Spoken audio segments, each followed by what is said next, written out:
Shut up and sit down.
And sit down.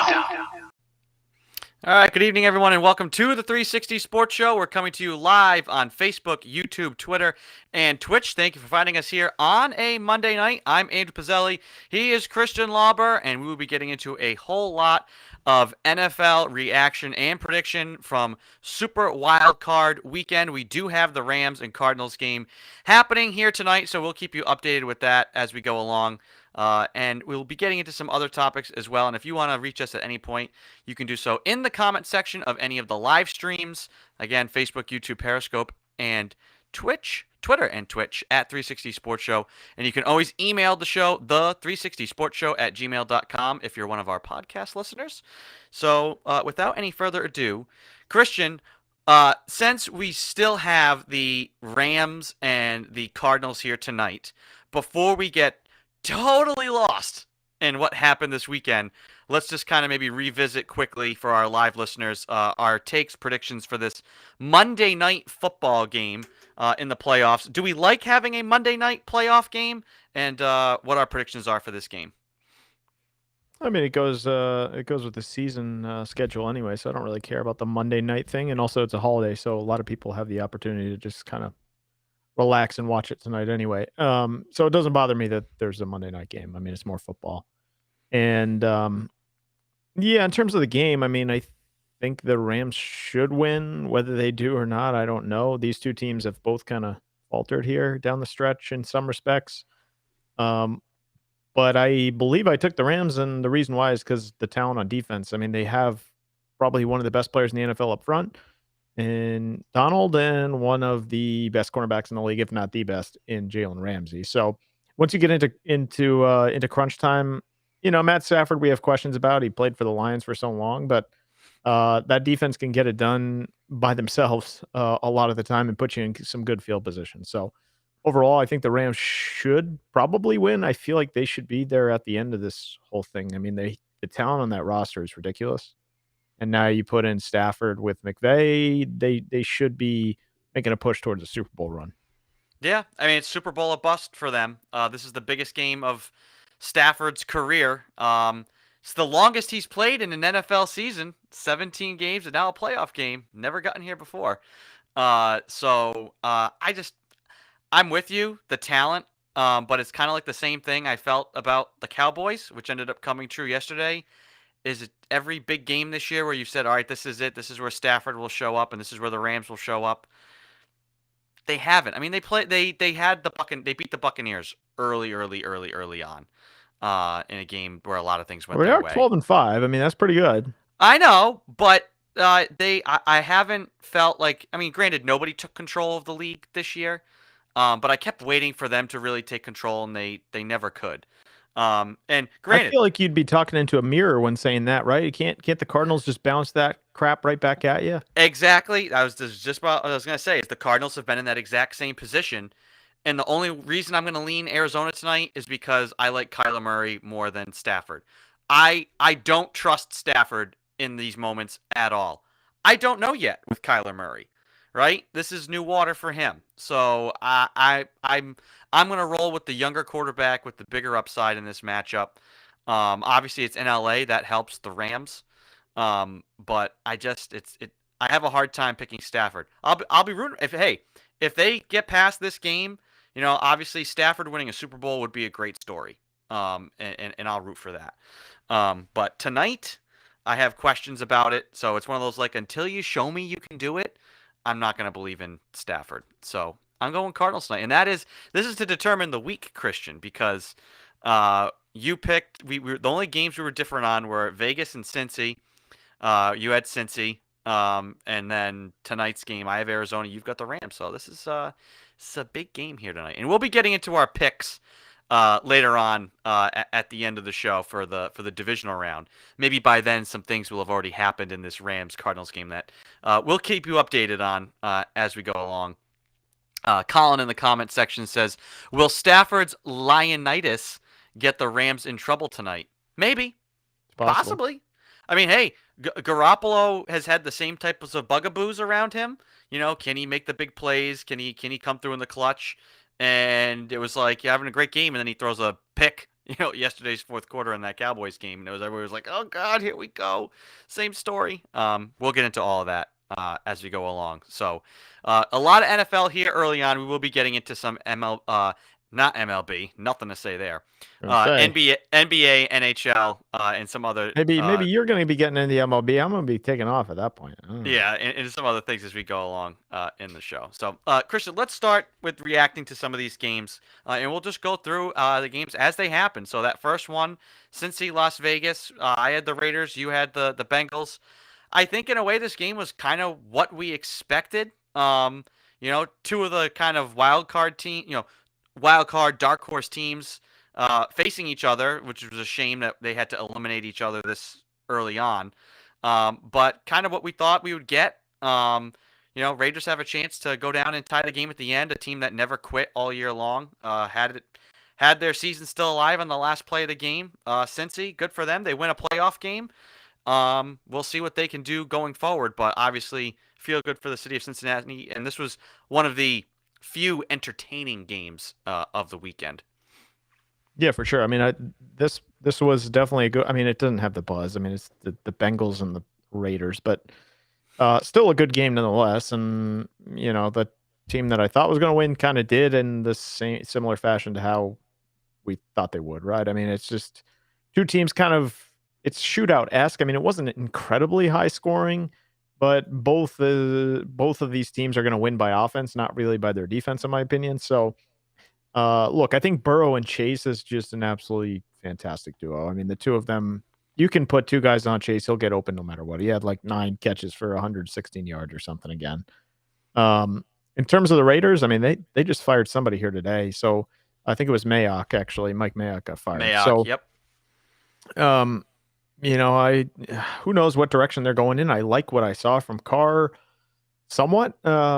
I know there was a bunch of yelling and hollering about the refs, and look, the refs are going to be bad every week, so I don't know what else to say about them.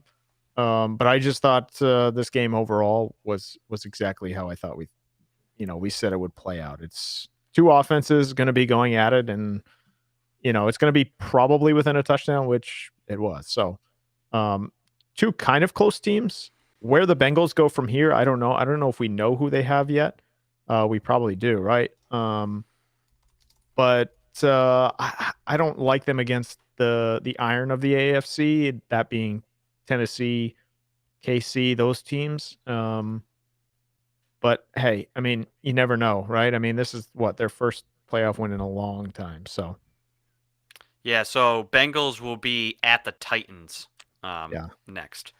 I mean, I agree. The controversy, it's like, unfortunately, we can't get through another NFL game without an officiating blunder.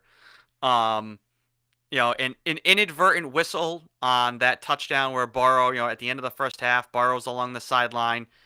The official blows the whistle as the ball is probably like 2 or 3 yards in the air away from, I can't remember which receiver it was. So did the whistle matter? Like, I don't think the whistle happening basically a second before, less than a second before the ball got to the receiver, that was going to be a touchdown. Yeah. Now, if you want to talk about the fallout and the fact that, hey, by rule, the rules are if there's an inadvertent whistle, you got to replay the down. and they talked and decided touchdown. They said that the whistle was after he caught it, so it didn't matter. That's what they said on the field. And then that's what the head of officials said afterwards when asked about it, which I think is an embarrassment because there's only two possibilities. He said, "Oh, the whistle happened after the catch was made, so it's a non-issue." Well, no. The NFL themselves tweeted out the highlight. We could go to the NFL, and you can clearly hear the whistle before the catch, right? And so either this guy, the head of officials, chose to not look, didn't know, hadn't actually reviewed the play, or he's just lying to protect the officials. That's the bigger issue I have with this.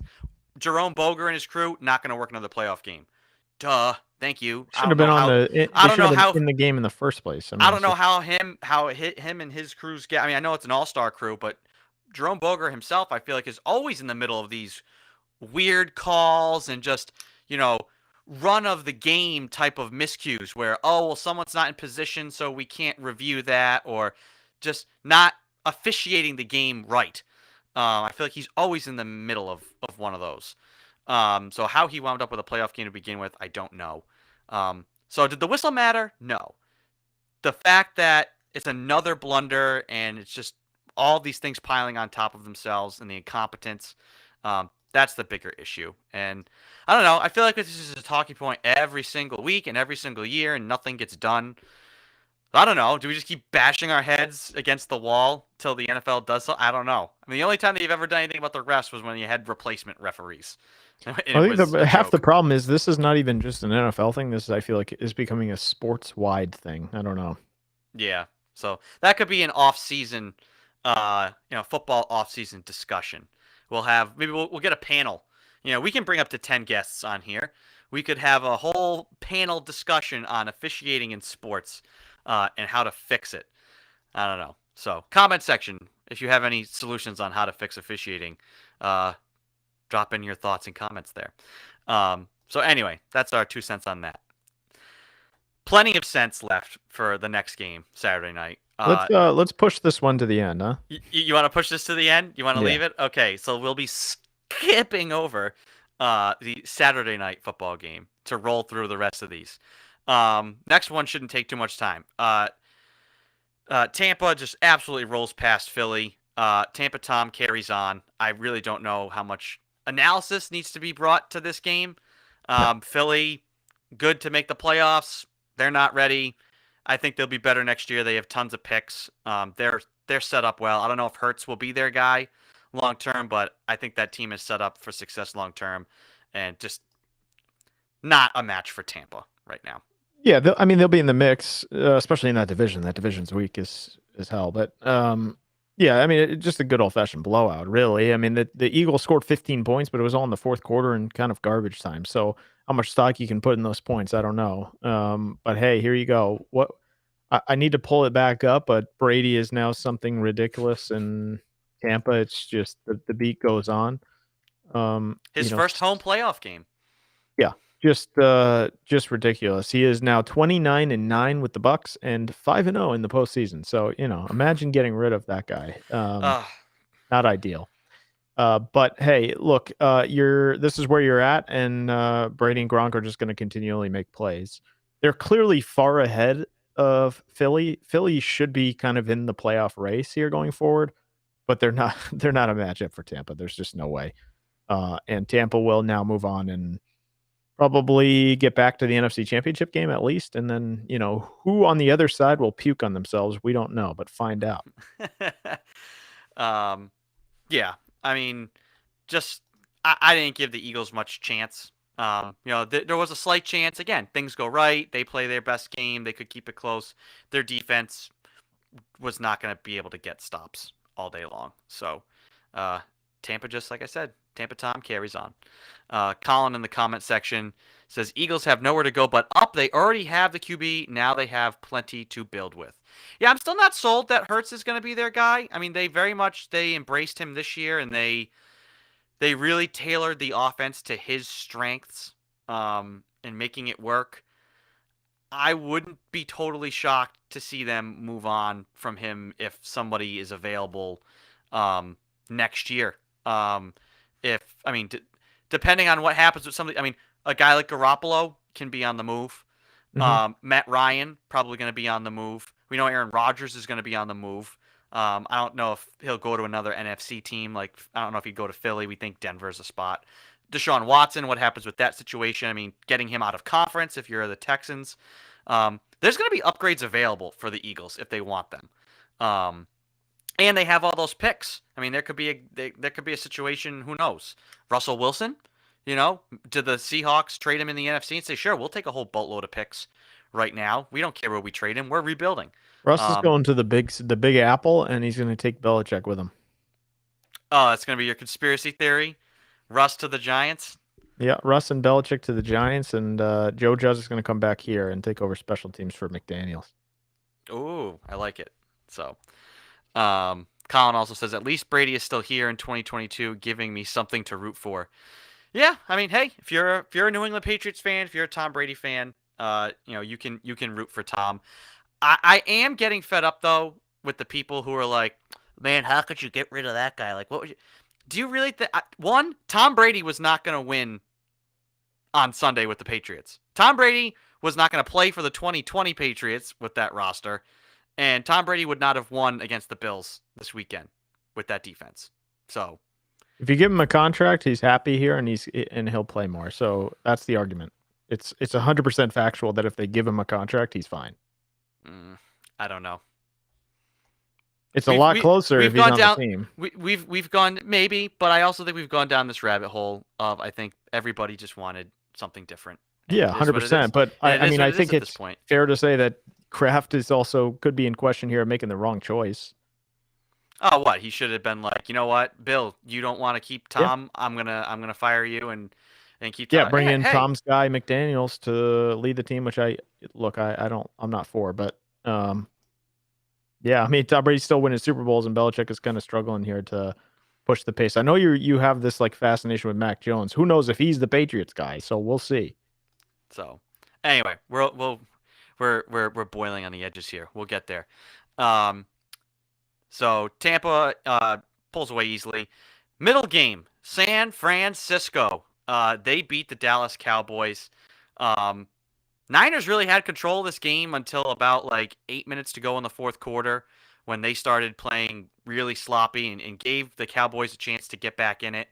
An interesting game because you saw a game where basically the coaches just both sides were kicking field goals all game long instead of going for it, which is just rages against what we've been seeing in the NFL.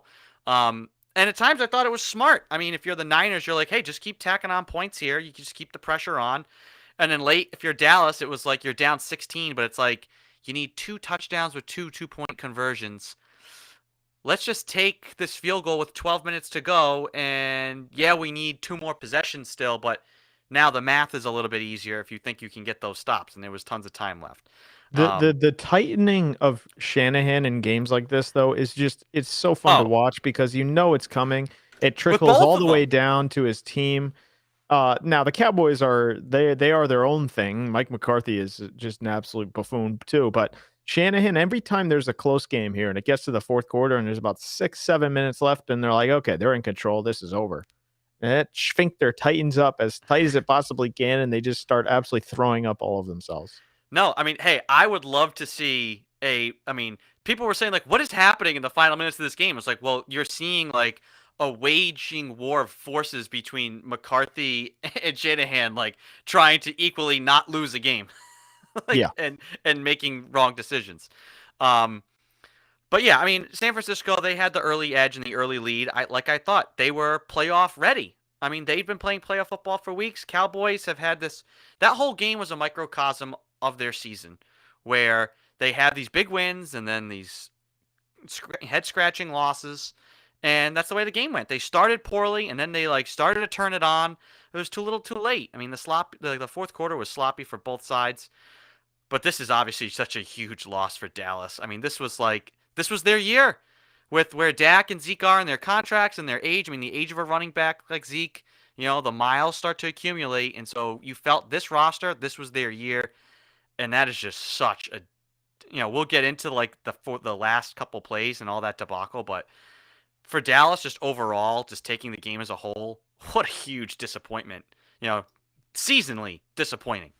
Yeah, Everything. but how many times have we said like this is the Cowboys' year, and then they just have this colossal blunder? I mean, it's just like it's ongoing, and here comes Jerry Jones already saying McCarthy's back, and let's run it back again and see how we can lose in the first round of the playoffs again. It's just unbelievable. I mean, this team has all the talent in the world. You look all over the field; they got talent everywhere. I mean, the defensive side, their run defense is not great, but they have Diggs now. They have a bunch of other guys on that defensive scheme that are running around, flying around everywhere, and they cannot get it together to win a playoff game or make a deep push in the playoffs. It's just unreal. Yeah. I wanted to get your thoughts, Christian, on what everyone's talking about, which is the last plays. So for those who maybe didn't see, Cowboys managed to get a stop by like a fraction of an inch, and they get the ball back. The Niners start playing, they don't defend the sideline, so they're letting the Cowboys get out of bounds so that with no timeouts. So they get to a position, they're on like 40-yard line with no timeouts with 14 seconds to go. And you figure, okay, maybe 2 cracks at the end zone from here, 2 Hail Marys. Well, the Cowboys opt to go for a QB draw and run Dak Prescott up the middle. He slides, he gets up, and he hands the ball to his center. Mistake number 1, because the official has to touch the ball. The official's going to be the one to put the ball down. So that's the mistake number 1, not finding the official. And then, because the official has to come in and accurately put the ball down and at least just touch it, that takes more time. And then he has to get out of the way, and then they snap it. They did end up snapping it with 1 second left. They could have had a play after screwing the preamble to that all up. But because they had designed it so that, hey, let's run up and spike it and get 1 shot at the end zone. Dak spikes it. Well, with 1 second left, there's no time left now. So, like, I would have understood if you said, hey, guys, wide receivers, run like 15 yards down the field and just stop. Dak's going to run 15 yards and just stop. Linemen, as soon as Dak leaves the line of scrimmage, be sprinting. We'll fall down there, let them spot it, everybody's all ready, and here's the play. That'll catch the Niners off guard. Maybe they call timeout because now their defense just doesn't know, what are we doing? What are they doing? Everybody's out of position. And you've got to play, Hail Mary play, ready to go. And you get 2 plays in 14 seconds. You essentially were trying to get 3 plays in 14 seconds. Basically impossible because of everything that needs to go right. And they coached this up. They talked after the game that they planned that. That was a play they had worked on. And still screwed it all up. People want to get on the official like, hey, he should have like been running more after the play. But like, no, the officials, he was in the right spot and then has to catch up. That's how the officials, that's their procedure. That guy has to stay where he is to watch the whole play. So trying to get 3 plays in 14 seconds, expecting that to work, it's like there was a good idea somewhere in there. If you said, hey, run it, get up, and then run a pass play. That could have worked. 2 plays in a matter of, getting 2 snaps off in a matter of 14 seconds. Trying to run 3 plays. It was the most McCarthy way to end a game. It really was. Yeah, I see a lot of blame on the refs too. I don't put this one on the refs. I'm sorry. It's like, dude, there's 9 seconds and you're running a QB draw up the middle for 10. You think you're going to go 10, 12 yards here, slide, get up, get the ball down, have the ump touch it, or a ref touch it, and then get a playoff and all in the same 9 seconds. Stupid. I mean, the decision was stupid. If you want to run anything, it's got to be outside. If you want to get a couple yards, whatever, to get yourself closer, sure. But you have to get out of bounds there. That's the only way, unless you have about 15, 20 seconds. Total mismanagement by the coach, and I'm not going to bail the coach, the stupid coaching decision, out by blaming the refs. It's just dumb. I mean, it's knowing you're calling that play with 9 seconds left, you should know there's no way you're going to get time, especially if you're going to run as much as Prescott did. I mean, he ran what? I don't even know the final tally on it, but it had to be at least 8 to 12 yards, right? In that range. He ran like 15 yards. Here, you know what? Yeah. Here's what we can do. For our live viewers, we'll pot up the play here for you to check out. Da da da da da da da. So here we go. So yeah, they're at like basically the 40-yard line.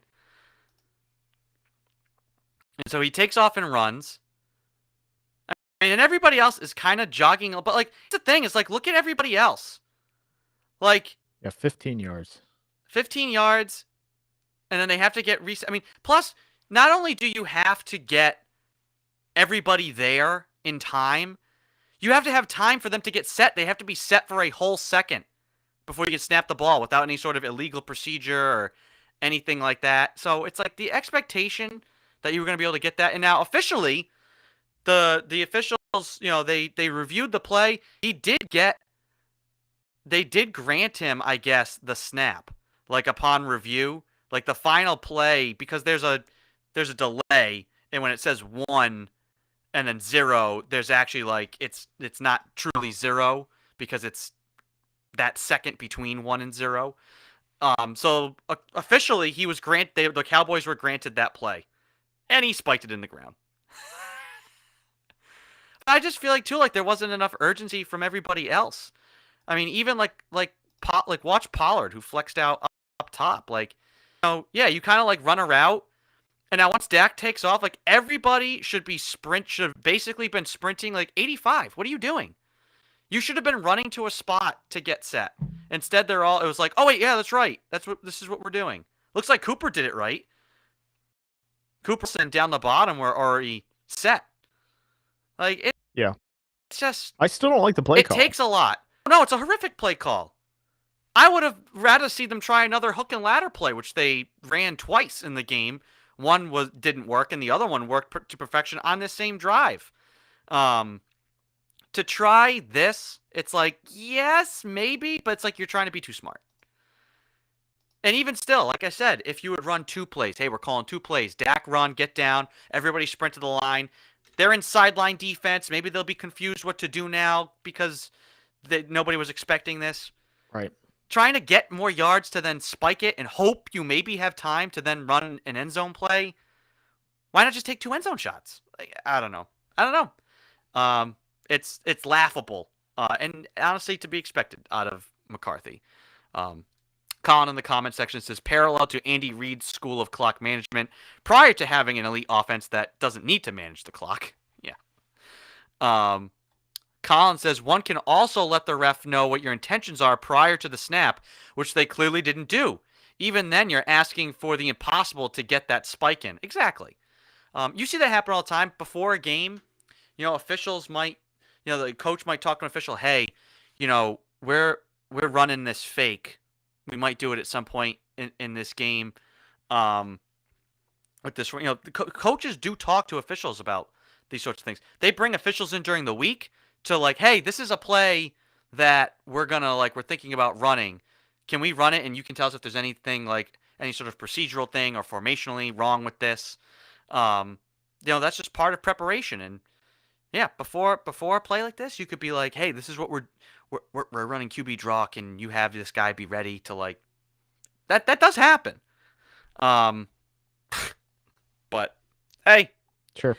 Either way, it was kind of the most fitting way for the Cowboys to lose a game. The last game last night, the late game, Kansas City, after a slow start, cruises past Pittsburgh. Kind of ho-hum for them. Pittsburgh's defense couldn't stop a nosebleed. Once KC got rolling, you got Travis Kelce throwing touchdowns to linemen and stuff. Like, it's just, they were pouring it on. Big Ben sounds, he is a big bun. Big Ben sounds like he's done. Is he? Big Ben is done, aka Big Bun. Big Bun, he's cooked. The Big Bun is cooked. Is this the end for him, or are we gonna get a Brett Favre will he, won't he, teary press conference, and then wait, no, I want to come back and play somewhere else? Definitely think he's done in Pittsburgh, but is he done? I think he should be. I don't know. Do you take him if you're another team? I don't know. I take my chances in the draft. I just don't think he has it anymore. I think look, he had a great career. On the field that is. Yeah.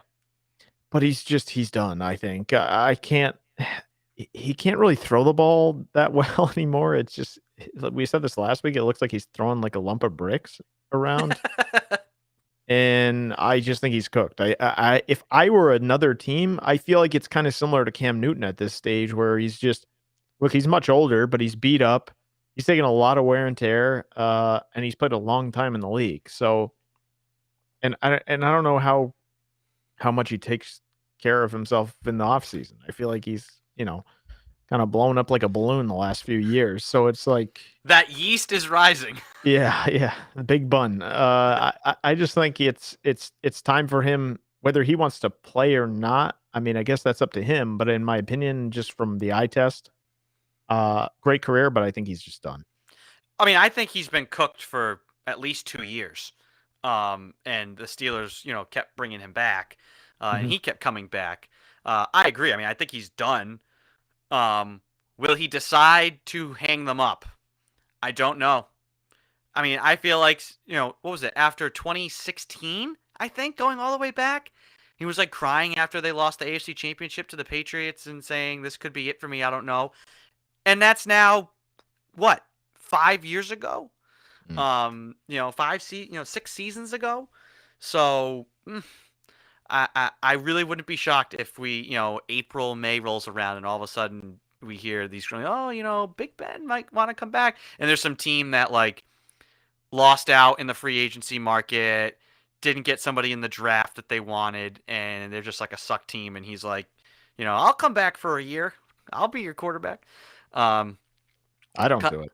Colin says the drive is gone when you say publicly that you have zero chance against your playoff opponent and to just go out there and have fun. You're done, kid. Yeah. Which they did. I gave them zero chance. Nick in the comment section says Bengals Chiefs AFC Championship. So we'll be picking the games later, but this was going to be my other question out of this KC game. Are they the clear-cut favorite in the AFC still? I don't know about that. I think if you look up and down their roster, maybe in the way their defense has kind of turned it around, sure. But look, they're going to have a tough game with Buffalo, number one, especially if Josh Allen's going the way he is. I believe that's going to be in KC, if I'm not mistaken. So it'll be tougher for the Bills than it will the Chiefs, I guess, if you want to say it. But that's no gimme. Look, the Chiefs had the easiest game by far, I think, in the playoffs so far. I don't think that the Steelers had any. They're lucky to get in. Never mind, compete at that level with a guy who's, at the tail end of his career at quarterback. So long way to go. And also the Bengals are not. I'm not even sure they're coming out of that side. Tennessee is very good, and now they're going to have Henry back, and the Bills are also no gimme. So I'm not ready to say, well, the Chiefs. It's the Chiefs' league again. I mean, I think I would favor them probably if I'm going points and stuff, but the Bills and the Titans are real competition. Yeah. Like we said, the other game here tonight is Arizona versus LA. We'll keep you updated with that game as it gets started. 8:15 p.m. start for that game, so about 11 minutes away from the start of that one out at SoFi. And now the moment you've all been waiting for. Let's discuss the absolute obliteration and destruction of the New England Patriots at the hands of the Buffalo Bills. I don't know how in-depth we want to go and get with this game, Christian, but I know for me, that game was it was like all of my worst fears about the Patriots defense and what I thought was wrong with them coming to fruition in just like in 10 times that. And that's what I think is the biggest, and that's what I think is the biggest. I said I'm still on this hill. I've been saying for at least 3 months that the defense is a big problem for this team. If you had any aspirations, not like that though. You did not think they were going to go 7 on stops. No, that's what I'm saying. I thought they would be what stops you from winning a playoff game because they couldn't get critical stops. They never did all year long. I also feared that the way they were playing, it seemed the way they were being coached, and just personnel lacking actual talent at corner and speed in your front seven was going to hurt you against these teams who have the triple threat quarterbacks. And like I said, we saw that, but like to the 100th degree, where Josh Allen and the Bills play a perfect game. No turnovers, no field goal attempts, no punts, touchdown, touchdown, touchdown, touchdown, touchdown, touchdown. No changes on the defensive side from the Patriots again. We've seen that. So my biggest thing I said I wanted to see coming out of this game was it wasn't winning or losing, it was how you played. The defense played, as Bill Belichick said, their least competitive game of the season. And he said, is this who we are? Or was it one bad game? We'll find out when we take the field next year. That's how Belichick put it.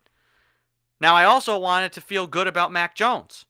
And I at least say, coming out of that game, that I still feel good about Mac Jones because he went out there and competed. And yes, early on, I think the interception he threw on that first drive was equal parts like he maybe should have looked off the safety a little longer. Aguilar should have come up for the ball once you realize you're running out of real estate. Like, hey, I should go up and get this ball. And then also the safety just making a great play. And hey, that took points off the board. But your defense never going to stop the entire game. Like I said, the Patriots could have had Tom Brady on Saturday. They weren't winning that game. It wasn't going to happen. So I at least feel good about Mac's competitiveness. I think he can handle the moment. I think if you fix a little bit of the weapons around him, what you got out of Mac Jones this year as a rookie kind of went above and beyond what I was expecting. And so you want to see him improve year to year.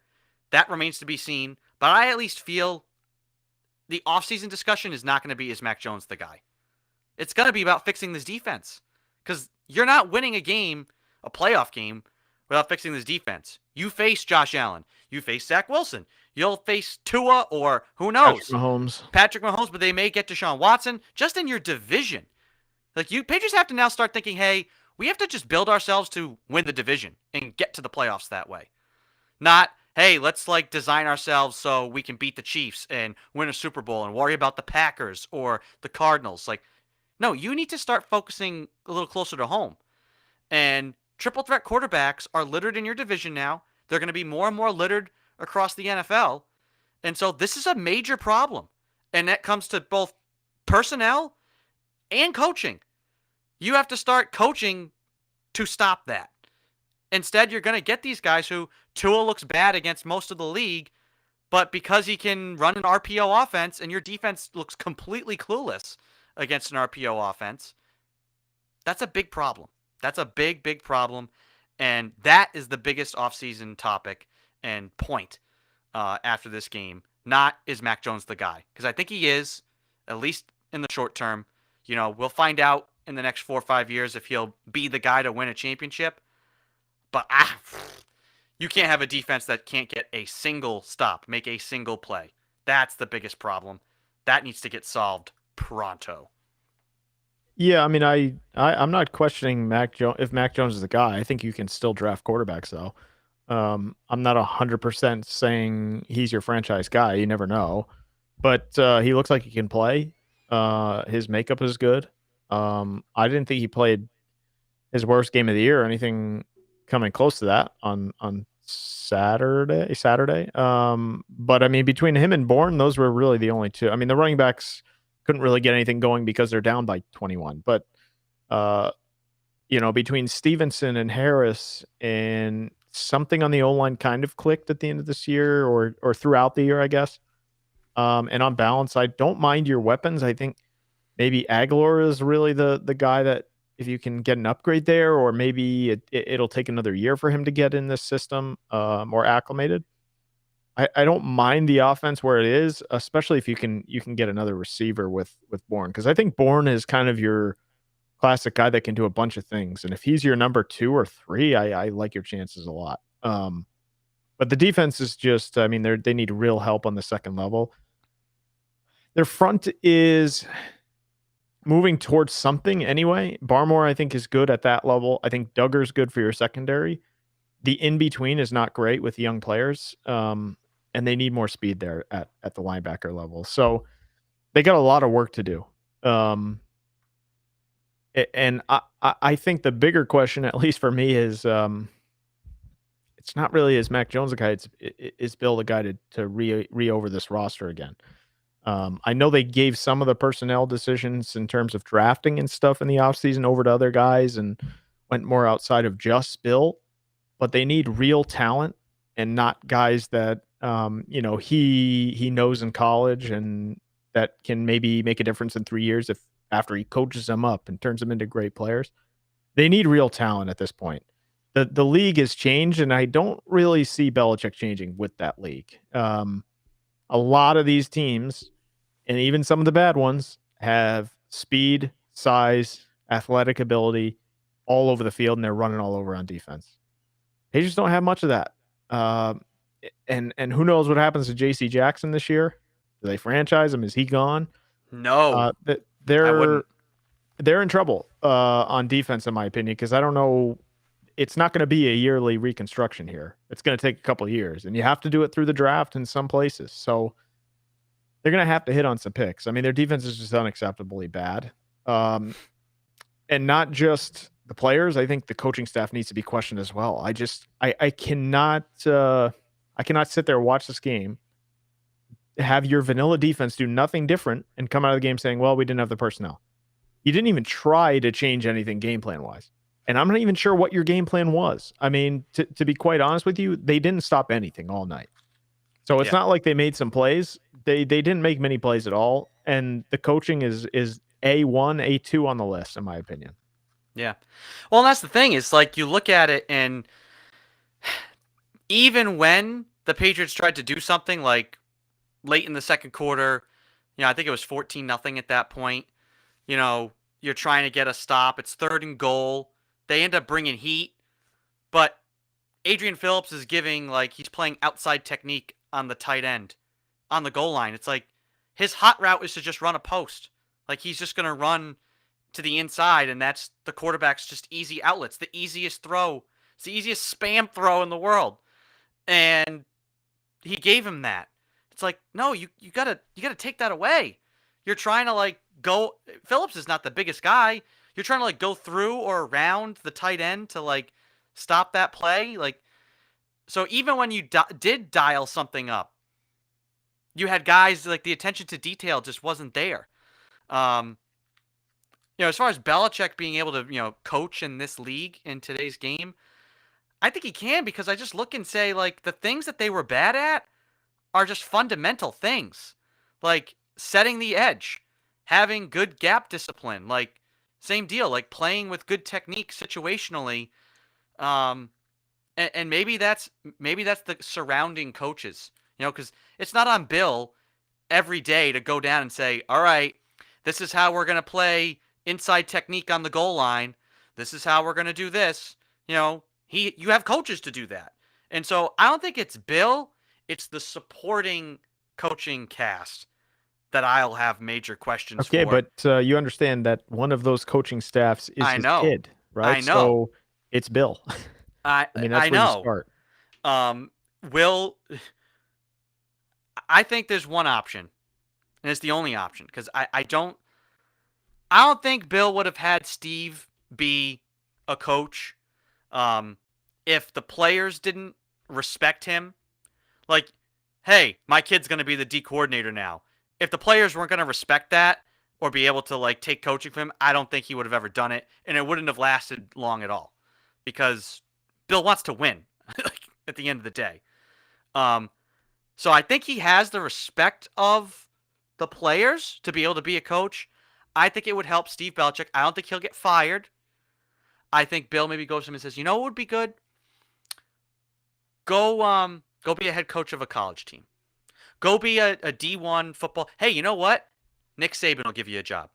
Go be a coordinator for Alabama, and just get more experience, and then you can come back to the pros. Because I don't think any team's he's not interviewing for jobs.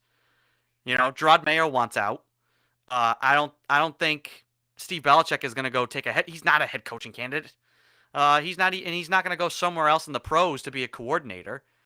I think it would be good. Hey, instead of me firing you, Steve, go take a college job. Go get more experience there, and then you can come back. And maybe you go to another team then, and it doesn't feel like you were fired. Because I don't want him back as the D coordinator next year. I don't feel right about it. I've seen 3 years now, like we've said before the show, of his defenses failing to do much down the stretch of seasons, and faltering. So I don't think that's. You're right. It's on Bill. It is on Bill to build a better supporting cast of assistant coaches. Colin in the comments section says, do you think there is decent enough trade value for Matt Judon? He's no spring chicken and went completely missing after the bye week. It's time for a linebacker overhaul in the draft. I can't see teams wanting his contract. I know money doesn't matter in the NFL the way it does. Like, I could have matched salaries or anything like that, but I can't see teams would look at it and be like, oh, you want to trade him? Why? Why do you want to give him to us for nothing? I don't think teams would bite on that. So I think you have Matt Judon. I think he's a really good player. My issue with him is some of the attention to detail, things we talked about. He is a good pass rusher. He's not great when you ask him to like do 3-4 linebacker type things, which is like, hey, chip a running back and leak into the flat. We saw him get torched by Josh Allen on Saturday. He had a great play. He came off the line of scrimmage like he was going to rush, and then he rerouted Knox and then went into coverage and was there. Josh Allen got outside the pocket. Matt Judon, go make a play. And he was flat-footed in open space because he's just a pass rusher. And sometimes he gets out of his lane. Stay in your lane, bro. Too much, and allows guys like Allen, Tua, others to, he wants to go outside and in. And teams are just scouting that, and that's why I think down the stretch, he was kind of invisible because teams are just, hey, just push him past the pocket. And then now you have a whole side of the field if you're the quarterback to step up and into because he doesn't play with gap discipline. Yeah, is that something that can be fixed in the offseason with coaching? Maybe, but I don't go Judon first. He's not my major issue. I think the other issue is, again, I think it's Hightower, Bentley, Van Noy.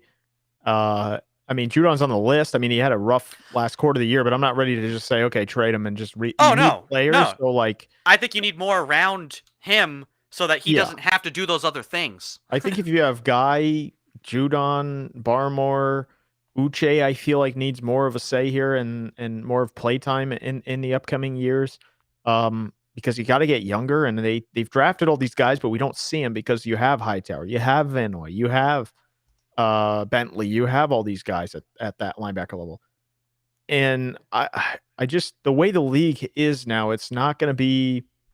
You can't just you have to have guys that do multiple things. It can't just be like, okay, well, we have Hightower, Jamie Collins, and all these older players. You got to get younger in that level. And I mean, you have Adrian Phillips now locked up.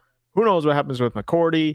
There's a lot of questions on the defense. I want to see how it shakes out, obviously. And they have to draft players. I think exactly. Barmore looks like a player.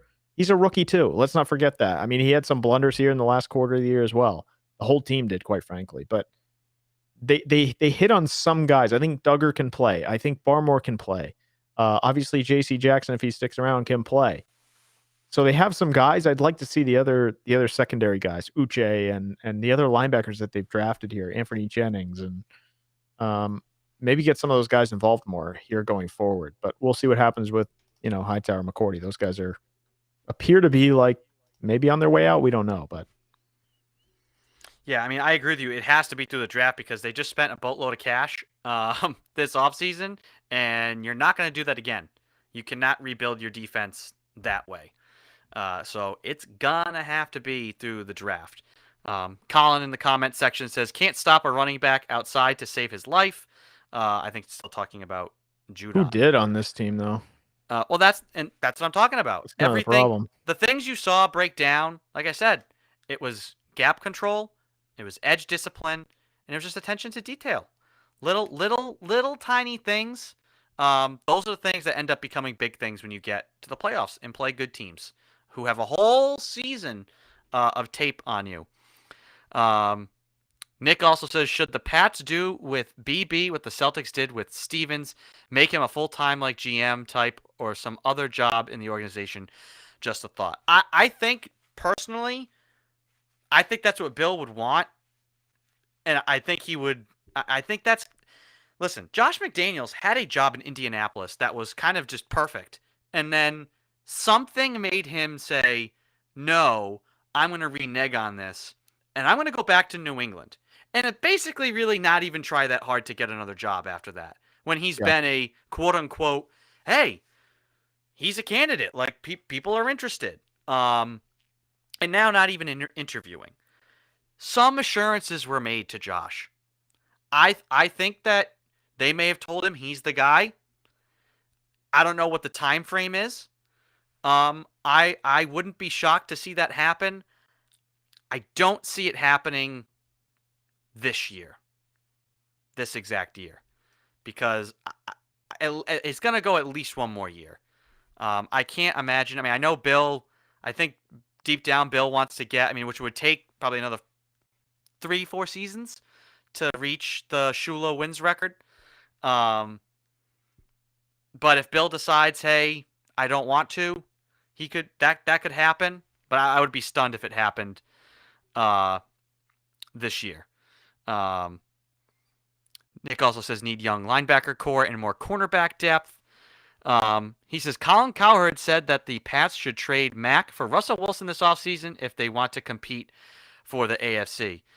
Yes, they should. Why Seattle would want to do that? I don't know.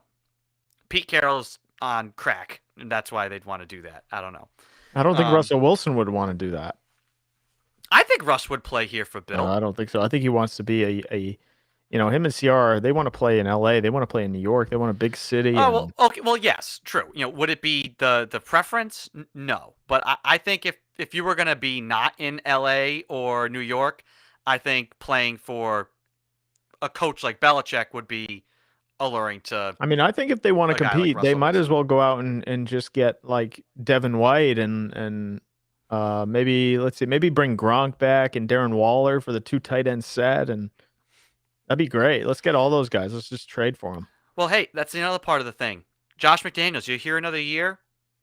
Figure out a way to make Jonnu Smith work, because you can't just waste that guy's contract. He has ability, and I feel like you got to just draw up better ways to get him involved. Hey, it seems like he kind of loses sense of space when he's in route combinations with people. So you know what? Let's just put him on one side of the field, and we can get him on one-on-one situations, and he's got that whole side of the field to work with, and he's not going to interfere with somebody else's route. Scout the player and then figure out how to get because the guy's an incredible athlete. You see, once the ball gets into his hands, he makes plays. They have to figure. Bottom line, because we're going to have plenty of time to get into this in the offseason with the Patriots. There's a lot to fix and a lot of question marks. I personally feel like the biggest question mark is not Mac Jones.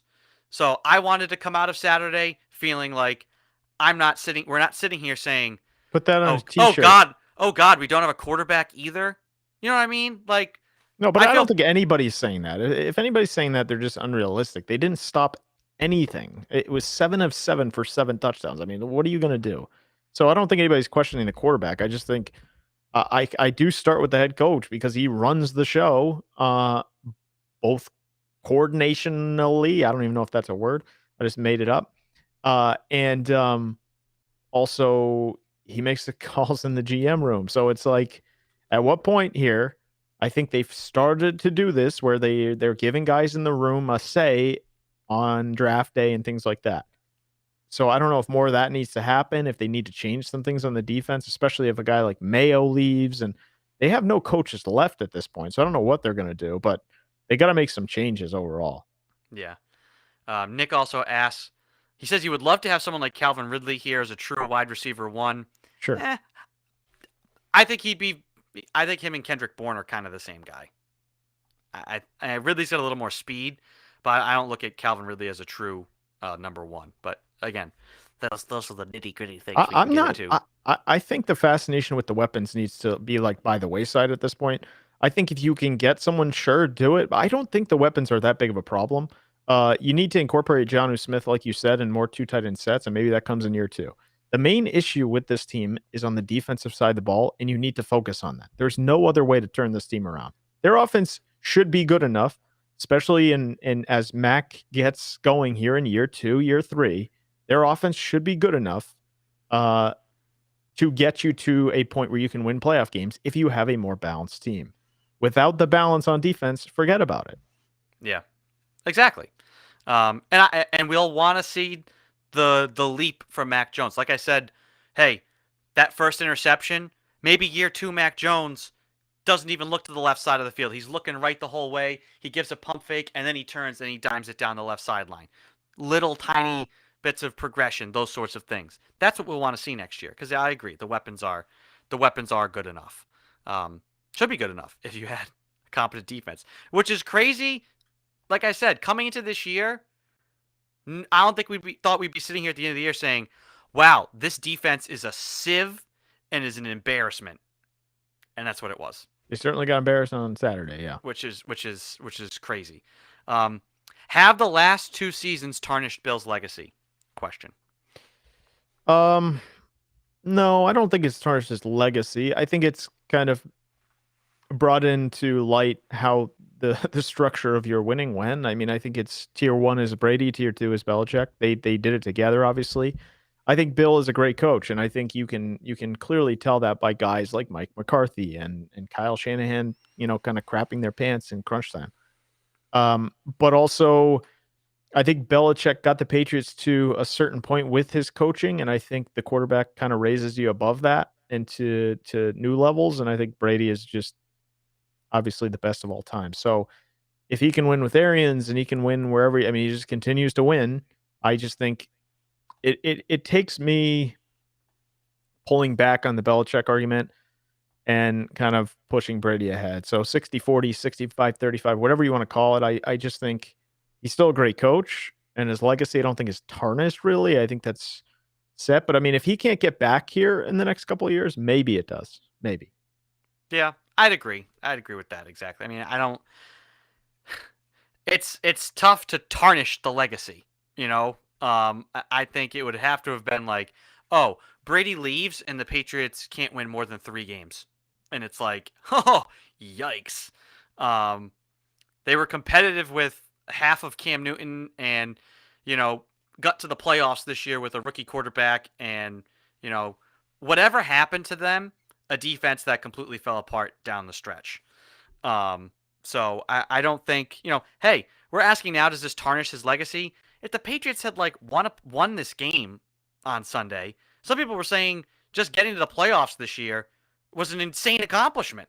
So I don't think you can now, just after that one game, totally say, oh, well, now Bill's legacy is tarnished, when people were willing to say, is he coach of the year? Well, I'd like to see what it looks like in year two with Mac Jones, because you had 1 year of Cam Newton. They mismanaged the whole quarterback situation. We understand that now.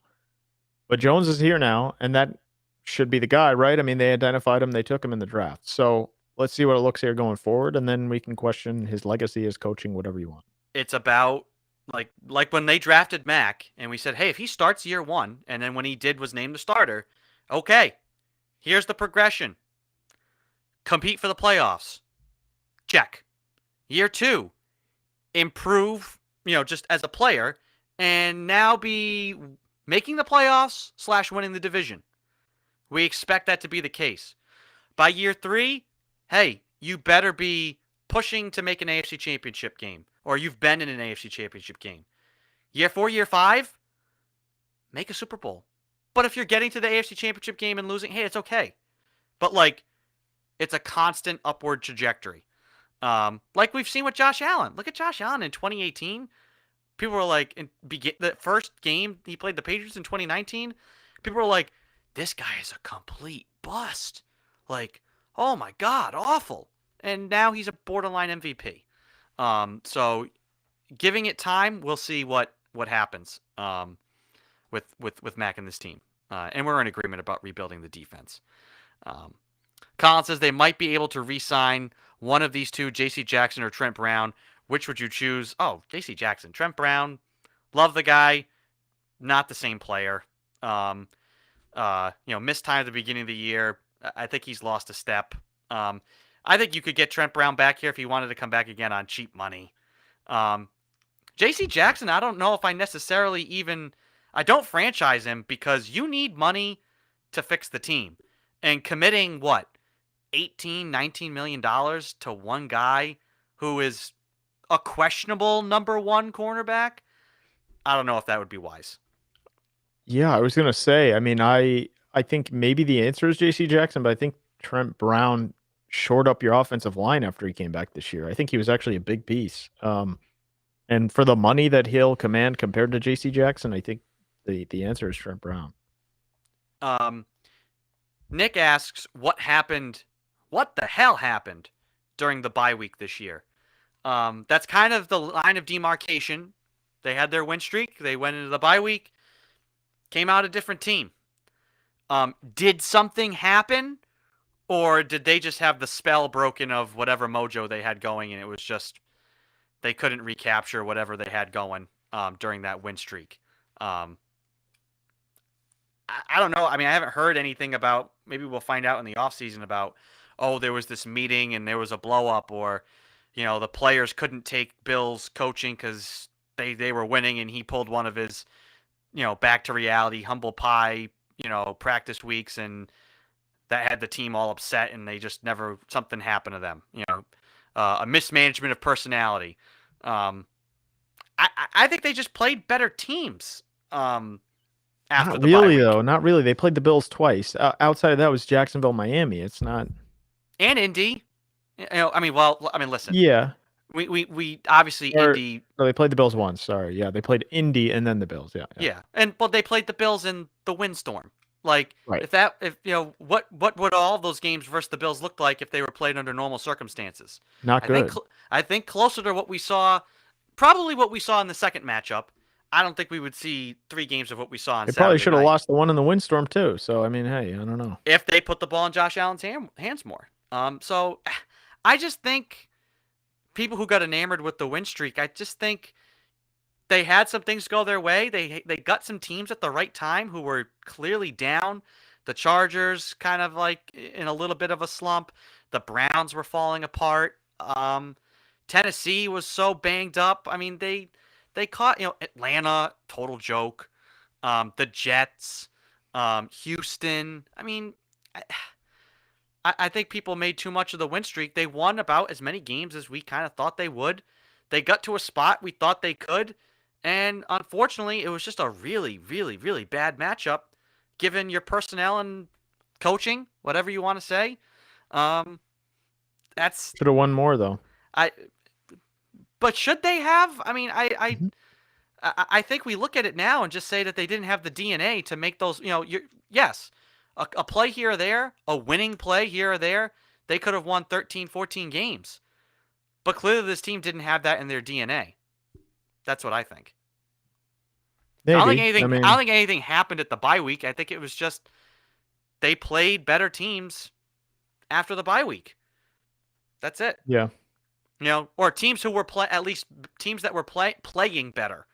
The Colts were hot at that point and playing well. And obviously it was like their Super Bowl to play you. Clearly they didn't care about making the playoffs because they no-showed against the Jaguars. But anywho, I'm sure we will be talking about plenty more of the New England Patriots and their problems throughout the offseason. Nick says 3 of the last 4 games this season they should have won. Yes and no. Again, I just don't think the DNA of this team from the beginning. If it was different, if they played,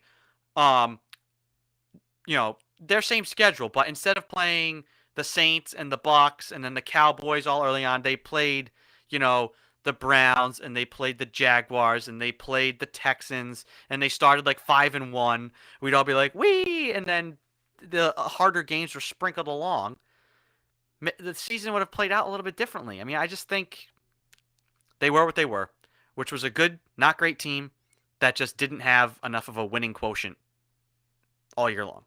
And so unfortunately, they got totally pantsed in a wild card playoff game, which neither of us expected.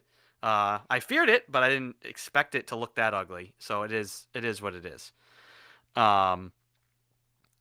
Let's move on and have a little bit more fun here with Hot and Not.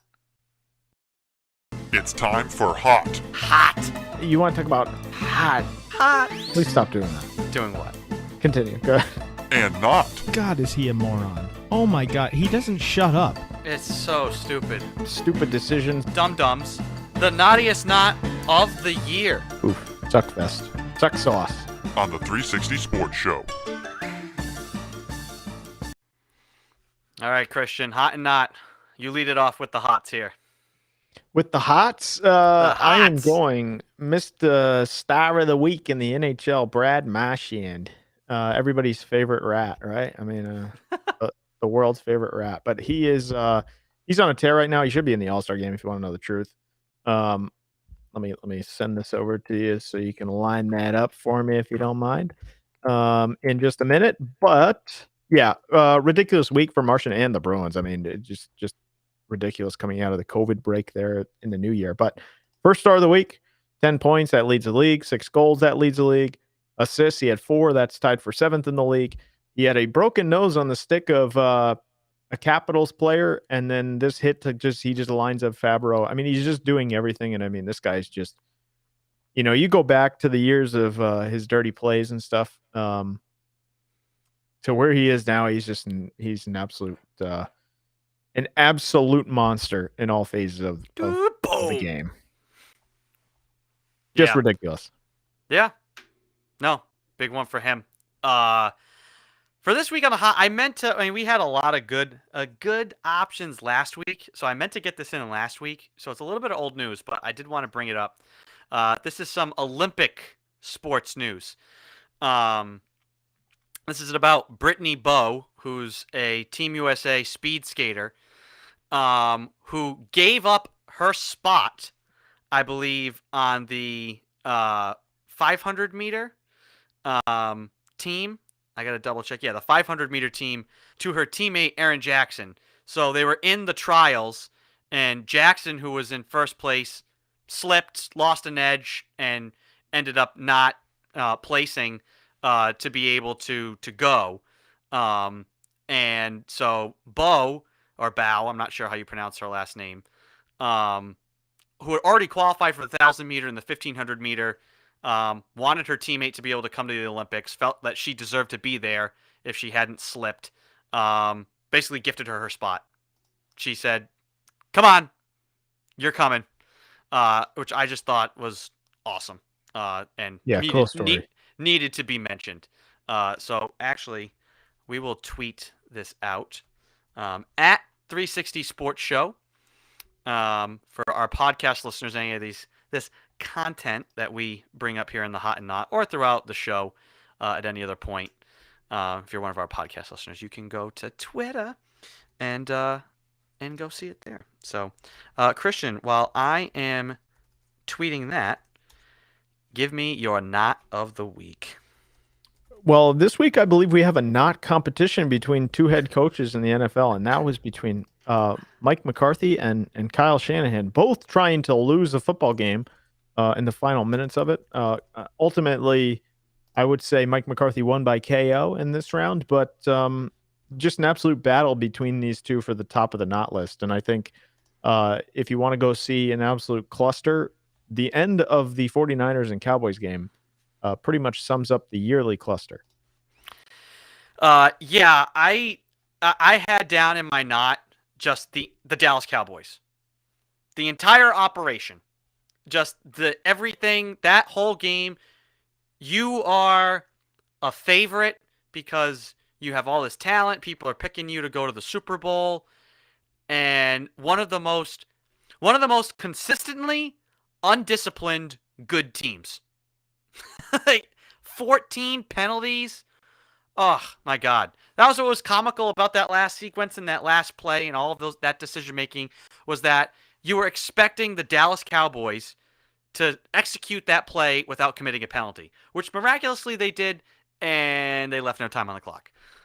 So yeah, not for this week. I had others before that, but that last night was just a joke. The Patriots, disappointing. The defense, yes, you could put the Pats defense on the not list, but the Dallas Cowboys, who had real expectations, what a gut punch for Cowboys fans, who I guess are numb to it at this point. But yeah, that entire operation yesterday, bad. Well, how about the tears in the stadium yesterday? You see all that? The cameraman was not shy in showing the Cowboys fans suffering. Like, jeez. Yeah, you know what? I'll try and pull up some of those. Well, that's what I thought. They cut to one woman. She was crying. It was like there's 5 minutes to go in the game. And the Cowboys had the ball or something. Yeah, he's like confused about that one. Let's see. There's got to be.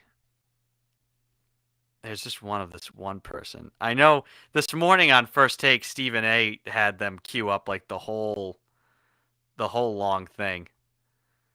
I'm looking for the compilation because all of this is just this one. I don't want to just single out this one girl. This poor girl. Oh, here we go. Actually, this is good. We'll bring this because this is just some screenshots. This is yeah, just ridiculous. I mean, just some of this is total despondency. And the one that you were the one you're talking about is the left, the second one down in the middle on the left. That's the girl that was crying there. How much time is on the clock? Like 4 minutes, 30 seconds? 4 minutes, 1 second. 6-point game. And yeah. I mean, and there's plenty of, at that point, if you're a Cowboys fan, you should have been feeling pretty good. Like, hey, we just got to get a stop. The Niners are kind of just playing really conservative. Like, we'll get this ball back. The only better ending, I mean, the ending we got was fantastic. The only better ending to that game, which wouldn't have been an ending, would have been the Cowboys scoring a Hail Mary touchdown and then Greg Zuerlein, yoink, shanking an extra point and going to overtime. Yeah. Just ridiculous. What an overall great day for the Cowboys. I mean, it's just like year after year, the Cowboys go through the same thing. I mean, I feel for the fans. I do. Pete and Gansett says a little too long at the tailgate party, perhaps. Also that. Yep. Yeah. Maybe too many trips to the concession during the game as well. So. Yeah. Nick also agrees. QB draw on 3rd and 5, I think, to run the clock out. What a joke. Yeah, I think it was like 2nd down because they had to spike the ball. I don't know. Either way, trying to get 3 plays in a span of 14 seconds, and one of those, the last one, was going to be a spike. So realistically, not ideal. Yeah, just idiotic. Anywho, so that is hot and not. I want to talk quickly, Christian. Last Monday we were live on air with the national title game in college football, and Georgia, kind of surprisingly, ended up winning the game. I think we were expecting more of a shootout. Instead, that game turned into a rock fight for basically 3 quarters, and then got some fireworks late in the 4th. And Alabama, down some players. Ends up throwing a pick 6 to seal it at the end. 15 years since Georgia beat Bama. 40 years since they had won a national title. And I wanted to show this picture, which I saw this tweeted out that night, which I thought was just perfect. This is the last time Georgia won national championship. Wide receivers lined up in a track stance. Jeez. Which I think is just awesome. Great for Georgia. I mean, obviously they deserved it. A lot of great stories around the team. And I mean, granted, yes, it's still another SEC team. But at least it wasn't Alabama, because I think everybody except those in Tuscaloosa were rooting against the Tide. Yeah, was I muted there? Okay. I mean, look, I think this game kind of got cinched for my brain, I'll be honest, because of all the NFL the past weekend. But I was rooting for Georgia no matter what. I didn't watch it through all the way, but I'm happy Georgia won, because I mean, look, if you're not rooting for the other team against Alabama, what the hell are you rooting for? Exactly. So that was good. And what I thought, though, the game had just ended. and ESPN released their way too soon prediction poll. Alabama #1. It's like, come on, gosh. Alabama didn't win, so already they have to just start being like, well, they're going to win next year. It's like, can you just let one team enjoy the spotlight for a moment? And given that, the whole wrong hat thing, that should have been on the not list. Georgia wins and they're handing out the championship hats, and they gave them all Alabama hats. They had to like take them back and then be like, "Oh wait, sorry. I guess those are buried in the back." What a time! Oh God! Like, you can't just let one team enjoy it for a minute. You have to immediately jump to, well, Alabama's going to be the favorite next year. When everyone assumes wrong. Goodness grief. So, anyways. Transitioning quickly to our last two things before we get to our picks for the divisional round. NHL, Christian, Tuukka Rask is back. The Bruins have the longest win streak in the NHL. Are you buying it with this team? A little bit. I mean, there's something to say for getting duped by the Bruins. Don't get me wrong, but I think overall they've kind of turned a little bit here into what I thought they might be, which is a team that's going to play hard, and I think it all stems back to Cassidy making some line changes. So moving Pasternak down with Taylor Hall and Eric Howla has made a huge difference because you bump Craig Smith up, and Hall and Pasternak, for whatever reason, it's not like one's a center, one's a wing, two wings on the opposite sides, but with a guy that can play kind of two ways, and Howla has looked really good, and Pasternak and Hall have something cooking on that second line. So it's really helped the whole lineup by shifting down a little bit. And also Oscar Steen is making more of a difference than like a Carson Kuhlman or someone like that. So they just seem to have more balance, as well as Charlie Coyle. He's been slotted kind of where he should be in that third line center role.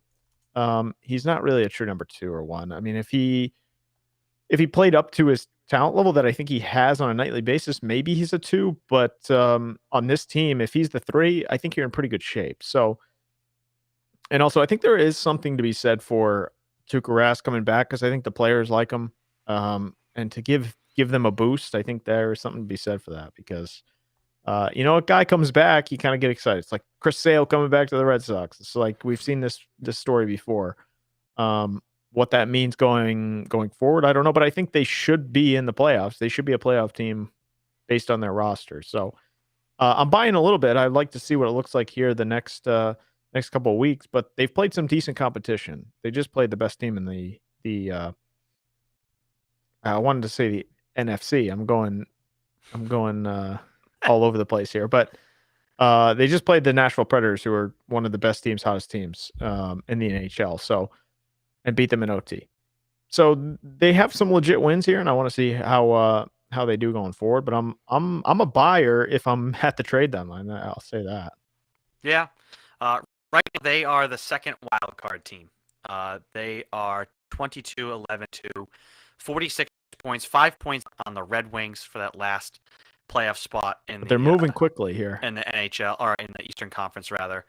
Yeah, I mean, hey, if they continue to play like this, they can certainly leapfrog Pittsburgh, and now you're talking about you're 5 points out of being in the Atlantic Division bracket with Toronto, Tampa, and Florida right now. So you're not too far behind. Luckily, you basically have like a whole half of a season left. For most teams, the Bruins obviously missing a whole bunch of games. We'll see how that plays into it down the stretch. I mean, Rask, if he plays well, you're going to have to manage him down the stretch too. And what happens if you start getting into, well, we got to win these last 5 games? And, unfortunately, I think they put themselves, they're in a good spot to make a run towards the playoffs. I think while they're hot now, they got to just keep cooking, because I think if they're in a spot where they got to win like 5 out of 7 down the stretch, just the way the schedule is going to be, they're going to go from playing those 5 out of 7 could be in 7 nights. This is where I think Rask could help though, because he hasn't played half a season. He doesn't have as much wear and tear. So by the time the end of the year comes around, he can play 3-4 nights because he hasn't had as many games. That's true. But what about the other guys? Sure, the yeah. older guys on your team. But if he wearing can down. steal you a game or two, I mean, you absolutely take that. Yeah, I mean, hey, it would be a story. I mean, he was talking about. He told Bergeron, if Bergeron's thinking about retiring, hey, just take half the year like I did, and Right, come yeah. back after the new year, next year. So obviously it does feel. I mean, I feel like the last few years we've kept saying that this is the last ride. This certainly feels like it could be it for the Bruins. And I'll see how the next few. I mean, when is their trade deadline? To be honest, I don't even know. I'll double check it, but I mean, it's got to be sometime in February. Just to see how much time they have to, March get 21. a feel Yeah, for. so long ways. That's a lot Yeah, of 2 time. months. So yeah, you'll have a real good sense of whether or not they should be buyers or sellers by then. I don't think I would buy or sell, or maybe sell depending upon the piece. But at this point, if you're writing it out, just write it out and kind of say, hey, we're writing it out, and if it doesn't work, it doesn't work. But at least we're not trading more prospects or picks or anything. I think the only player maybe that would move would be DeBrusk. Yeah, which would be for like a 7th round pick. Yeah, or a player this year if they can get one. But I mean, it's not going to be much. But DeBrusk already said he wanted out, so yeah, that would be the guy. So, last thing before picks, we'll talk some NBA here. Christian, I know you wanted to talk about the Celtics. I wanted to point out, just interestingly, before we talk about that, the Cleveland Cavaliers, I think, are quasi-legitimate. I think they're going to be able to make some moves at the trade deadline if they want to maybe shore up their team. They beat the Nets today. They're kind of like a tale of two styles of basketball. They've got 2 legit big men. You've got Mobley and you've got Jared Allen, and then you have a whole bunch of point guards. So it's an interestingly constructed team. 3rd right now, I believe, in the Eastern Conference. They're only like 2 games out of first place. So that's like not out of the realm of possibility that the Cavs could end up, because all these other teams, I mean, the Nets now without KD for 4 to 6 weeks. Can the Bulls keep up their pace? The Cavs could be your number 1 seed. A young sprint. They could wind up just being like the Atlanta Hawks of old, like 2016, where they're this young, team basketball oriented team, and they're the number 1 seed, but they're not really a threat because you've got Durant and Harden and Kyrie waiting in the weeds. But I think a really great story. I mean, I think they're a fun team to watch at least. Yeah. And so I thought that today, even down KD still, pulling out a win versus Brooklyn. I think the Cavs are for real. Pretty good. Yeah, I mean, I don't know if they're for real. I think they're a good scrappy team. They're young. They are fun to watch. I'll say that. Whether they're in that echelon with Brooklyn, Milwaukee, Miami, I am not buying that yet. I think they compete every night. That's good. Yeah, when I say for real, I mean for real. Like, I think they're going to be a playoff team. Like they're yeah. This isn't like, hey, they started 9-1 and then they have a 35 and 50 something season. I think they're a real team. Yeah, I mean, I agree with that. I don't know if they'll make any noise in the playoffs, but they are a legit playoff team. They should make the playoffs, and they're fun to watch. So I'll give them that. They're not in the NBA title conversation, but they're heading in a good direction. I mean, they got a bunch of young players. Yeah. So like I said, they're a game and a half out of first place behind the Chicago Bulls. The Boston Celtics are equal parts 5 games back from first place and a half game back from being just out of the playoffs. Yeah. So the Celtics and Knicks, Celtics are the 10 seed right now. Knicks are the 11. The Hawks, what a disappointment. I mean, 10 games back out of first and 4.5 games out of the playoffs, not having a good year. So maybe that's your top 12, them on up. Pacers, Pistons, Magic. I think at this point, eyes on the lottery. Boston Celtics, I don't know what to make of this team. They've been playing much better. Recently 7-3 in their last 10, 1-2 straight. They had a scrappy game to beat the Bulls. They've got some guys playing well. Jaylen Brown has obviously been tremendous the last few weeks. I definitely think even though they're playing, I mean, they won today, there's still going to be movement here. I mean, I think no matter how well, Dennis Schroeder is starting to play or any of that, I think there's going to be movement off this team at the trade deadline. And could be coming as soon as this week. Guess what? Come Wednesday, Marcus Smart can be traded. Time Lord can be traded. Any of these guys you signed in the offseason can be traded. So by the time we come to the show next Monday, there could have already been some movement on this team, and I still expect that to happen. The bigger story, I guess, is just that the Jays are getting more of that synergy that we've wanted to see, and I guess that's the story. Yeah, I mean, for me, it's just it's endlessly frustrating, right? Because I feel like they should be better, but I find myself seeing some different things from Jalen and Jason overall, and I see more of everything from the two of them, and that's kind of encouraging, at least going forward. Look, I don't think they're going to be in the conversation this year, but maybe in a couple of years. I mean, how long can you wait? I guess. But you got to make some moves, and hopefully these guys continue to mature. But I see different things from these guys night in, night out. I mean, Tatum's not very far from the most points in the league right now from Durant. So they are making strides in some respects. I think Jason and Jalen are both passing more. Defensive end has been very good lately, except for the dud against Philly, which is that's the endlessly frustrating part. Some nights they just don't have it. But hopefully that comes with time. But it's like night in, night out. I see them kind of progressing. This year more than any other, I see different things from them, and maybe that's the coach, maybe that's players around them. I don't know, but there's some encouraging signs anyway for these young guys that are kind of the face of the franchise. I mean, they don't have really any other direction to go. So, yeah, I'd agree with that, and we'll see what happens. Their trade deadline, I think, is February 15th, I believe. February 10th. So less than a month away from that, but obviously this Wednesday's not even a deadline, but just a point in time where more player movement can start to happen. Wouldn't be shocked to see things happen sooner rather than later. yeah. So we'll keep our eye on that. Thus leads us to picks. So just checking in, the Rams 7-0 right now up on the Arizona Cardinals. 8 seconds gone in the second quarter. Matt Stafford 5 for 5, 62 yards and a touchdown. So early on, proving me wrong. Odell Beckham, the touchdown grab. So Christian, this game obviously important to both of us tonight. You could sweep this week, which would be big for you. Currently holding a 3-point lead. We had discussed last week the possibility of changing the point scoring here with our divisional and conference championship matchups. How would you want to do that? What would we want to value these divisional round games at? I think the divisional round, it would be appropriate to go up plus 1 point for a 1 + 1 total equals 2. You did Was your that math good convoluted there. enough for you?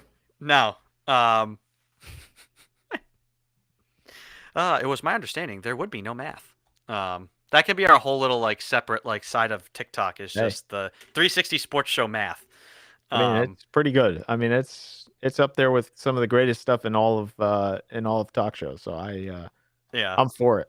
Sports talk math, always great. All right.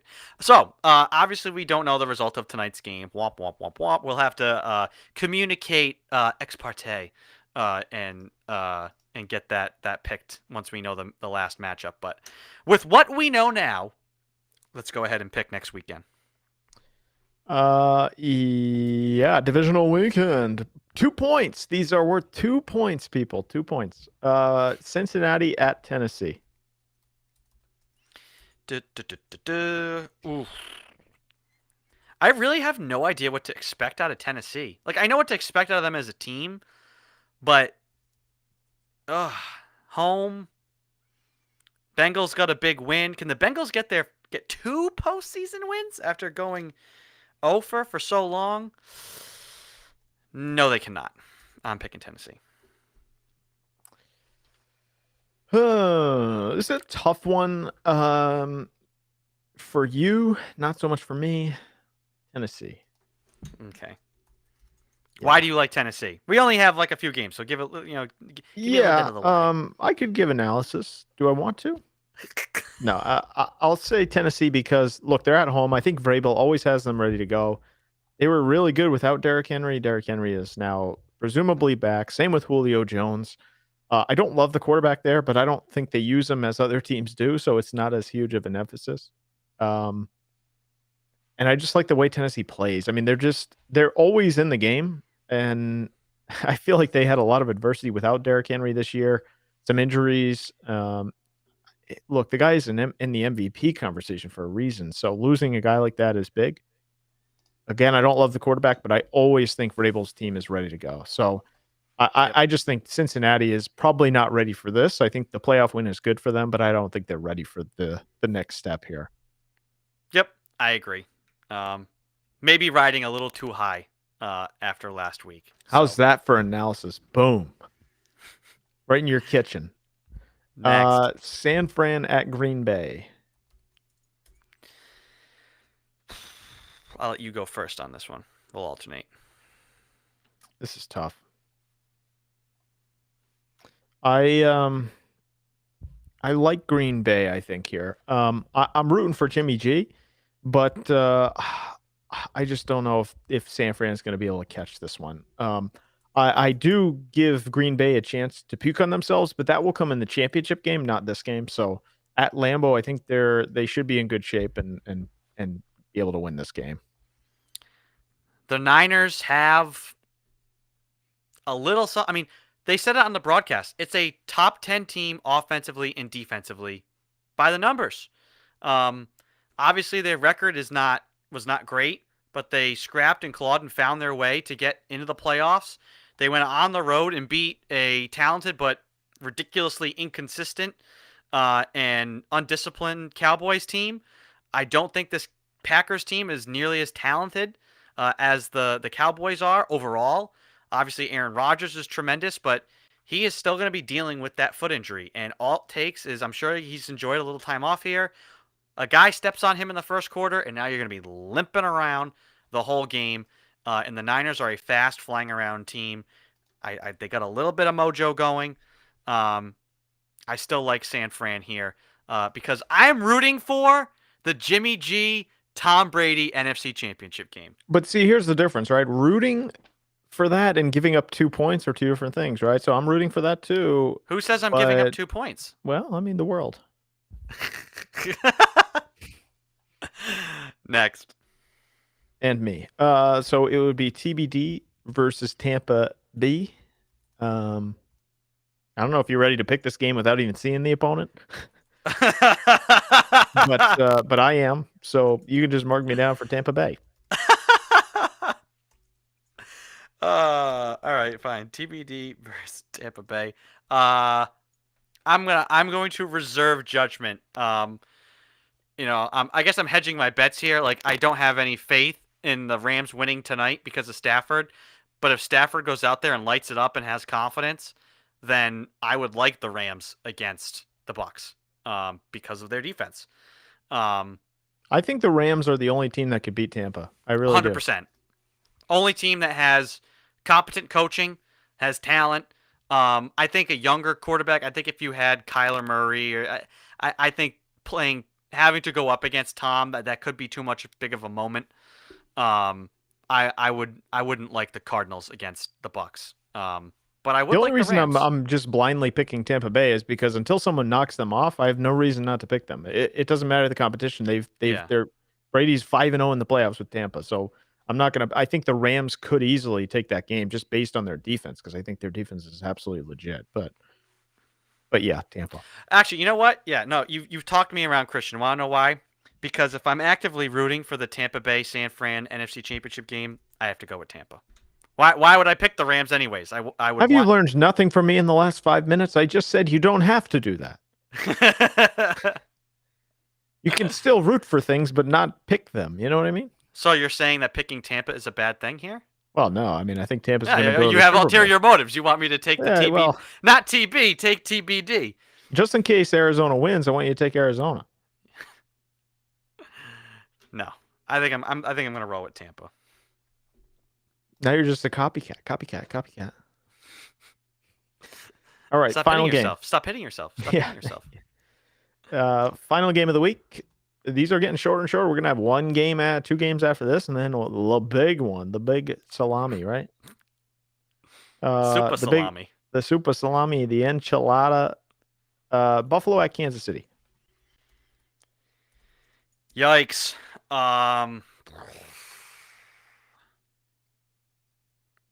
Again, would love the Bills to win this. Buffalo, if it's it's like last year. If it's your year, it's your year. Go get it. If Buffalo makes a Super Bowl and has to play Tom Brady and loses to Tom Brady, Oh, how great would that be? That would be so. What a gut punch. I still don't know if they're ready for KC. KC's offense is. You're gonna go from playing the Patriots, who are, yes, you expect them to be a well-prepared team, and offensively this year they were limited, and they wanted to be ball control and smash mouth and kind of not put as much on a rookie quarterback. The Chiefs are the exact opposite. They are exotic and it's fast. They're pressuring you all. They ran a play last night, play action, faked an end around, faked a screen one way, and then dumped it back to the running back on the left side, and they had 8 blockers in front. And you can do that because you have Pat Mahomes, who can dance around and keep plays alive. I don't know if the Bills are going to be able to keep up. That's the problem. Can they keep up with the Chiefs? And they're not going to be playing the New England Patriots defense on Sunday. I still like Kansas City. Yeah, I'm going KC because I think if they played to their peak, they can beat anybody. I don't know how confident I am. I think if Josh Allen plays really, really well, like he can, I think they're in for a fight. If he doesn't, I mean, look out. I mean, it's blowout city probably. But the Bills have talent on defense as well. But I mean, their whole team relies on Josh Allen pretty much, it seems like. So if he has a good day, I mean, that's just how they're built. But I guess we'll see, right? But yeah, I'll go KC just because I feel like they're always in the conversation here. They're always in the mix to make a Super Bowl, to make it to the championship game. So I'm not going to pick against them, especially in their building. Yeah. Oh, so we're only different on one game. You know what then, Christian? Fine. I'm crazy. You know I'm crazy. I'll take the TBD.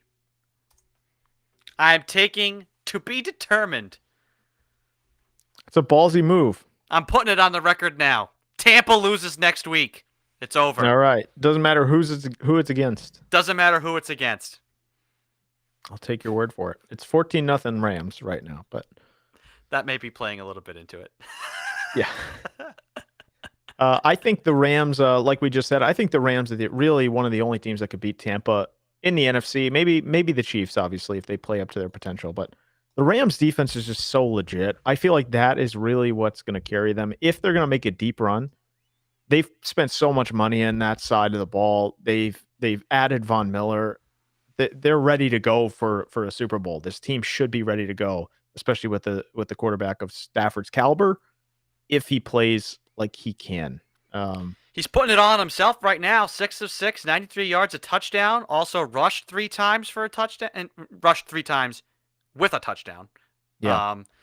So hey, I mean, he's having, like I said, biggest game of his career. Helps to have 0 points on the other side, right? Yes. Kyler Murray is currently 2 of 5 for 2 yards. So that's not great. He's averaging 1 yard a pass. Congrats. That's great. No, less than that. He's averaging, what's 2 divided by 5? 1 point. We're not doing this. We're not doing this. No, we're not doing that. No way. We can't have we can't meme ourselves twice in a week with the math stuff. He's 2 of 5 for 2 yards, right? So I'm not doing it. I can't do it. I'm already getting a headache. Come on, you don't know how to reduce fractions? Okay, here's the thing. Per completed pass, he's averaging 1 yard. Yes, that math is easy. He's averaging 0.4 Hey. yards. You just looked to your right thinking about it. So I don't know how easy that was. Well, no. It's a mirrored image, so I was looking to my left. Oh, okay. All right. Yeah. Colin, I was told there would be no math. True. And there Yeah, will be no good point. more math because that that's is it for the show. So hope everyone enjoyed it. Thank you for joining us here on the live stream. We're live every Monday beginning at 7:30 on YouTube, Facebook, Twitter, and Twitch. You can follow us at 360 Sports Show on any of those platforms to catch the live show. If you can't catch the live show, you can listen to us as a podcast through Sounder FM or wherever you get your podcasts from. You can always email us at the360sportshow@gmail.com. If you're one of those podcast listeners, I will peruse quickly. I know we didn't have any emails earlier on in the show. I do like to always just check at the end, and nope, nothing else in the mailbox. So if you're one of our podcast listeners, drop us a dime. We want to hear from you. We appreciate you as well. But for Christian Lauber, I'm Andrew Pizzelli, and you all can have a good night. Happy math.